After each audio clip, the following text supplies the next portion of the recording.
नमस्कार, मी निकेत खामनकर आणि आपणा सर्वांचे जय किसान या यूट्यूब चॅनलवर स्वागत आहे। आज दिनांक 15 ऑगस्ट 2025 आणि आता सायंकाळचे 7 वाजत आलेले आहेत। शेतकरी मित्रहो, येणाऱ्या पुढील काही तासामध्ये आज मध्यरात्रीपर्यंत आपल्या राज्यातील बहुतांश जिल्ह्यांमध्ये आपल्याला विजांच्या कडकडासोबत पावसाची शक्यता असून बहुतांश जिल्ह्यांमध्ये आपल्याला मध्यम ते जोरदार स्वरूपाच्या पावसाला सुरुवात झालेली आपल्याला पाहायला मिळते आहे। तर या संदर्भातच आपण सविस्तरपणे माहिती जाणून घेणार आहोत, तर त्यासाठी हा व्हिडिओ शेवटपर्यंत नक्की बघावा। सोबतच आपल्या चॅनलवर जर आपण नवीन असाल तर आताच्या आपल्या यूट्यूब चॅनलला सबस्क्राईब करून साईडला असलेलं बेल आयकॉनला नक्की प्रेस करा। तर शेतकरी मित्र, आता आपण लाईव्ह सॅटेलाइट इमेज पाहतो आहे आणि या लाईव्ह सॅटेलाइट इमेजवरून आपल्याला लक्षात येत आहे की राज्यातील बहुतांश जिल्ह्यांमध्ये सध्या पावसासाठी पोषक वातावरण तयार झालेलं असून काही ठराविक जिल्ह्यांमध्ये आपल्याला पावसाला सुरुवात झालेली पाहायला मिळत असून आज मध्यरात्रीपर्यंत राज्यातील बहुतांश जिल्ह्यांमध्ये आपल्याला मध्यम ते अति जोरदार स्वरूपाचा मुसळधार स्वरूपाचा पाऊस पाहायला मिळू शकते। यावेळेस विजांचा कडकडासुद्धा खूप मोठ्या प्रमाणात राहण्याची शक्यता आहे, ज्यामध्ये चंद्रपूर आहे, सोबतच गडचिरोली आहे, भंडारा, गोंदिया आहे।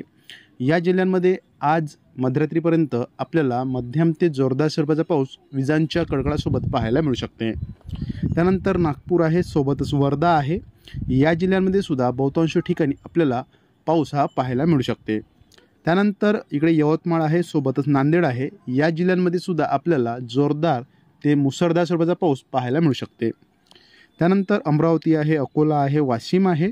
या जिल्ह्यांमध्ये सुद्धा बहुतांश भागामध्ये आपल्याला मध्यम स्वरूपाच्या पावसाची आज मध्यरात्रीपर्यंत शक्यता आहे। त्यानंतर हिंगोली आहे, सोबतच परभणी, जालना आहे। या भागामध्ये सुद्धा आपल्याला मध्यम किंवा जोरदार स्वरूपाचा वादळी पाऊस पाहायला मिळू शकते।